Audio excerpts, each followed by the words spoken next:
Toledo, pero ¿qué puede pasar a continuación? Hay otro caso, se lo pregunté a la doctora Silvana Carrión, tiene que ver con Ecoteva. ¿Qué pasa si Alejandro Toledo se lo sentencia también por este caso? Vamos a conversar un poco para comprender los alcances de esta sentencia con el doctor Andy Carrión, abogado penalista. Doctor Carrión, bienvenido a RPP. Muy buenas noches, Jorge, muy amable por la invitación. Ecoteva está esperando en la fila y seguramente vamos a tener un juicio tan caliente como el que hemos tenido por el caso Interoceánica. Concretamente, ¿qué pasaría si Alejandro Toledo también lo condenan, lo sentencian por Ecoteva? Bueno, el día de hoy acabamos de apreciar esta sentencia condenatoria por 20 años y 6 meses que le impuso este colegiado vinculados a los tramos 2 y 3 de la carretera interoceánica. Este fin de semana, como tú bien has señalado, Jorge, también nos hemos enterado de que ya Estados Unidos ha ampliado la extradición, pero en este caso en específico por Ecoteva. Y Ecoteva es un caso que está íntimamente relacionado al caso del tramo 2 y 3 de la interoceánica por los personajes que han intervenido en la trazabilidad de los dineros, ¿no? Claro, podríamos decir que con el caso Interoceánica hemos sabido que hubo coimas, ¿correcto? Claro que sí. Se ha confirmado. Ya con el caso Ecoteva podemos descubrir cuál fue la ruta del dinero.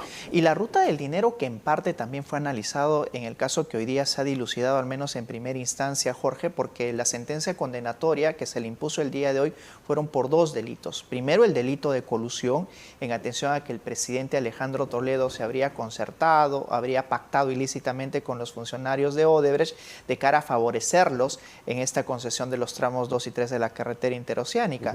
Pero esa colusión, ese pacto colusorio habría también originado dineros ilícitos y es parte también de lo que motivó el día de hoy el colegiado de cara a esta sentencia condenatoria. Sin embargo, también existe una secuela de este caso que sería en rigor los dineros que recibieron por parte de Joseph Maiman y con la cual financiaron parte del pago de la casa de Chacaría, en la que también están involucrados no solamente Alejandro Toledo, sino también su esposa Elian Karp y su suegra Eva Fernenburg. Así es que este caso tiene más actores, pero únicamente vinculado al caso de lavado de activos. Con lo cual, Jorge, el hecho de que el día de hoy se haya emitido una sentencia condenatoria en contra de Alejandro Toledo por el delito de colusión y lavado de activos hace presagiar de que también esta sentencia sería inminente en el caso de Ecoteva, porque está íntimamente relacionado a la obtención de los dineros ilícitos que se dio en el marco del favorecimiento a Odebrecht. Así es que claro, yo creo que el presidente Alejandro Toledo tiene un futuro, diría yo, muy cuesta arriba si es que quiere revertir estas decisiones, porque como su abogado lo dijo el día de hoy saliendo de la audiencia, va a cumplir con apelar, porque la decisión que se ha emitido el día de hoy, eso hay que decirlo, es una decisión emitida en primera instancia. Es decir, que todavía existe un segundo tiempo, un segundo round en el cual se va a definir realmente si es culpable o no Alejandro Toledo de los cargos que ya el día de hoy se han decidido.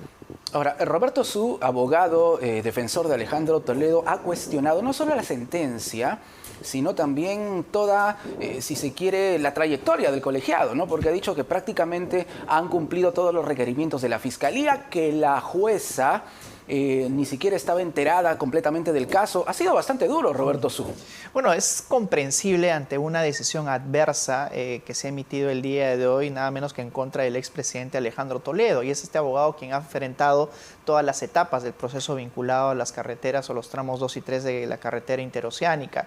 Y en ocasiones, diría yo, hasta es comprensible, pero no una reacción, digamos, tampoco confrontacional con el colegiado, ¿no? Porque habló siempre hay que guardar el tiempo y otros detalles porque hay que guardar de alguna manera también las formas, ¿no? Dentro de la batalla judicial que ya el día de hoy ha tenido al menos la finalización en una primera etapa.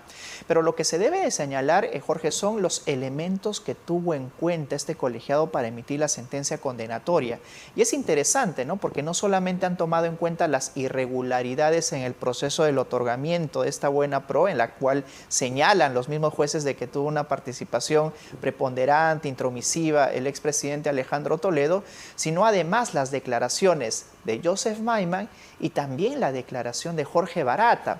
Recordarás tú, Jorge, en alguna ocasión también comentamos cuando Jorge Barata no quiso declarar en el juicio que se seguía adelante en contra de Ollantumala. Exacto. Y muchos opinaron de que ya el caso se caía, de que, digamos, el colaborador estrella de la Fiscalía había petardeado más bien el caso de la Fiscalía.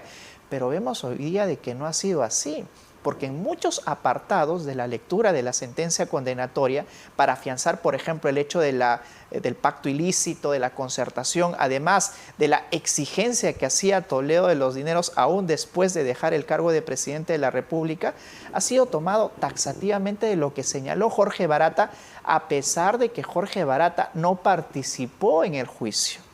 Y esas declaraciones previas que él ha brindado ante la Fiscalía sirvieron para sustentar muchos aspectos de la imputación, con lo cual, haciendo un análisis prospectivo de los demás casos que vienen adelante, el caso de Ollanta Humala, el caso de Keiko Fujimori también, en la que ya el fiscal dijo que no iba a participar, es probable que también el colegiado tome cada una de las aristas de la versión que ha brindado Jorge Barata en el marco de su colaboración. Doctor Carrión, hoy también Roberto Su, abogado de Alejandro Toledo, presentó un asesor internacional de nombre Jesús Imbroda, quien criticó la figura del colaborador eficaz, la calificó como una perversión de la justicia y ha dicho que van a apelar a instancias internacionales.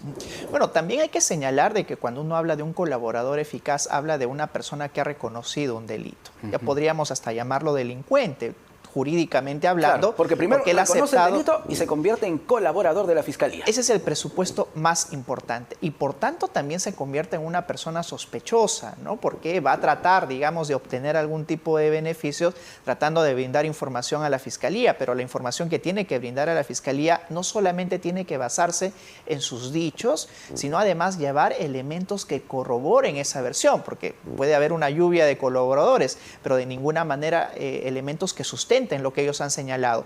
Y la Fiscalía en ocasiones también ha mostrado un cierto abuso en la utilización de la figura de la colaboración eficaz. Sin embargo, en este caso, y en referencia a lo que ha señalado el abogado de Alejandro Toledo, si ellos quieren hacer valer sus derechos a instancias internacionales, pues primero se tiene que dilucidar el caso en Perú, es decir, tiene que haber una sentencia condenatoria firme, que por ahora todavía no lo es, y luego, si es que ellos desean también acudir a instancias constitucionales, porque también se da el caso, imaginemos de que ya se obtenga una sentencia condenatoria firme en segunda instancia en contra de Alejandro Toledo, de que la defensa pueda recurrir planteando un habeas corpus, llegando al Tribunal Constitucional para cuestionar esta decisión de fondo, porque siempre las Cortes internacionales requieren para dilucidar algún tema que primero se haya cumplido con agotar las instancias internas. En nuestro país recién estamos ante una primigenia decisión en el Poder Judicial. ¿Qué pasa si Alejandro Toledo es condenado también por el caso Ecoteva? Tendría 2 condenas. ¿Qué pasaría allí? Porque por el caso Ecoteva se están pidiendo 16 años y 8 meses de prisión, un tiempo menor a la condena que hemos conocido hoy de 20 años y 6 meses. Claro, y ya tendríamos 2 condenas en curso, ¿no? La primera, como señalas, de 20 años y 6 meses impuesta. Nadie se lo desea, pero estamos poniéndonos en un escenario hipotético. Claro, y además de que, como te dije, son casos íntimamente relacionados, ¿no? Tenemos una condena el día de hoy, aún no firme, pero de 20 años y 6 meses. Imaginemos de que se le imponga otra sentencia condenatoria, en esta ocasión por 16 años y 8 meses. Cuando existen sentencias de esa naturaleza, pues prima, al menos en derecho penal, el principio de absorción. Ello significa de que cumpliría la pena más alta, ¿no?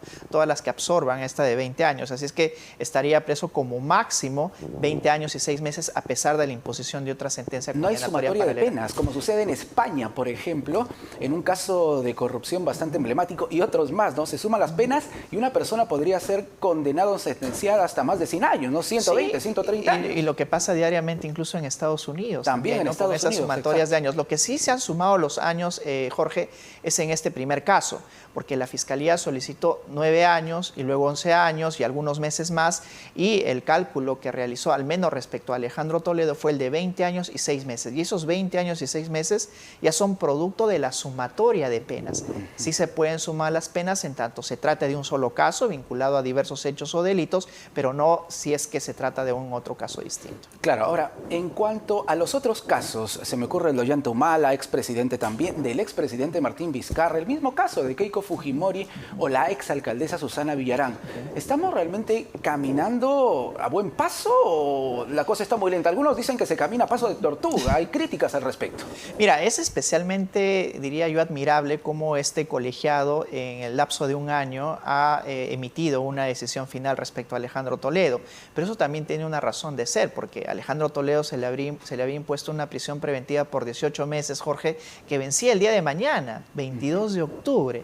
Es por eso que los jueces, adelantándose ese vencimiento de plazo, emitieron una decisión o adelanto de fallo, aunque más parecía ya la lectura del fondo del fallo, sí, el día ha durado 21. más de 4 horas y media. Imagínate. De adelanto no ha tenido mucho. Sí, sí, de adelanto no ha tenido mucho. Sin embargo, hay que diferenciar de los otros casos. En el caso de Keiko Fujimori hay audiencias una vez por semana, a veces una cada 2 semanas, con lo cual no va a resolverse ese caso en un año, puede tardar 3 o hasta 4 años.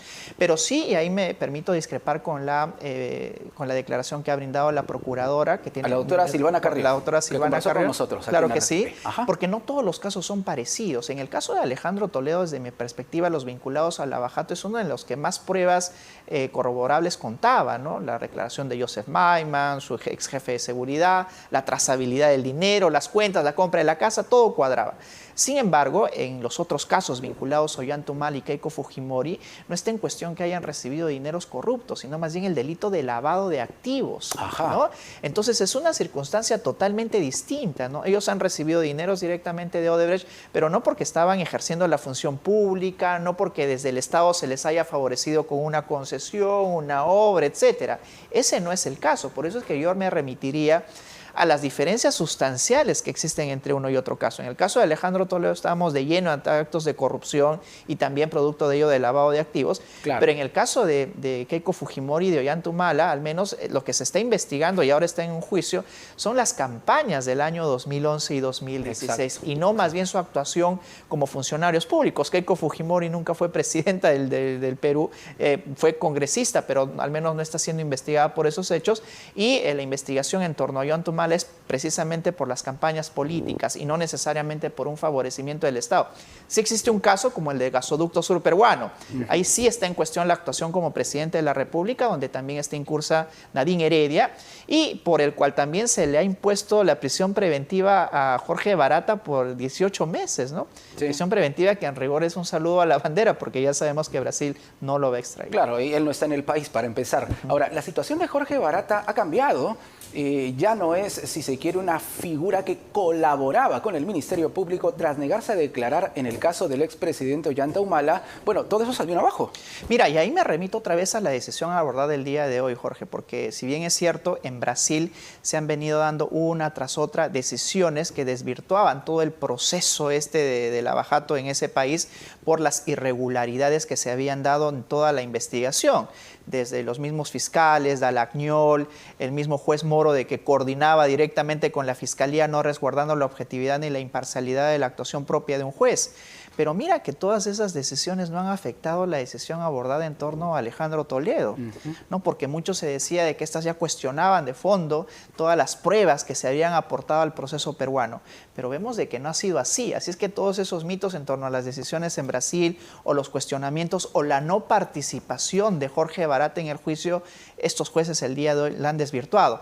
Pero como repito, todavía estamos ante una primera instancia, veamos qué decide la instancia superior. Finalmente, doctor Carrión, ¿qué reflexión le despierta a usted como peruano? Más allá de ser abogado, como peruano, esta condena, esta sentencia, la primera contra un expresidente, si se quiere, ¿no?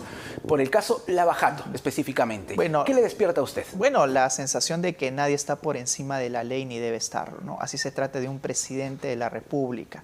Y el día de hoy ha sido una condena ejemplar, diría yo, no porque se trata de cualquier alto funcionario, sino del más alto funcionario de un Estado vinculado a actos de corrupción transnacional. Y eso nos lo han demostrado el día de hoy los jueces, los fiscales y también la Procuraduría, porque ha hecho su trabajo en este caso. Pero veamos cómo se decide, digo yo siempre, en una segunda instancia, porque eventualmente la decisión que puede arribar a la segunda instancia es o bien anular este juicio, o bien revocarla y absolver, o en el otro sentido que todos esperan, que se confirme más bien la sentencia condenatoria. Estaremos atentos. Doctor Carrión, gracias. Gracias por estar con nosotros. Muy buenas noches. El doctor Andy Carrión, abogado penalista aquí en Las Cosas Como Son. Volvemos para conversar sobre inseguridad ciudadana y mucho más. Quédate con nosotros aquí en RPP.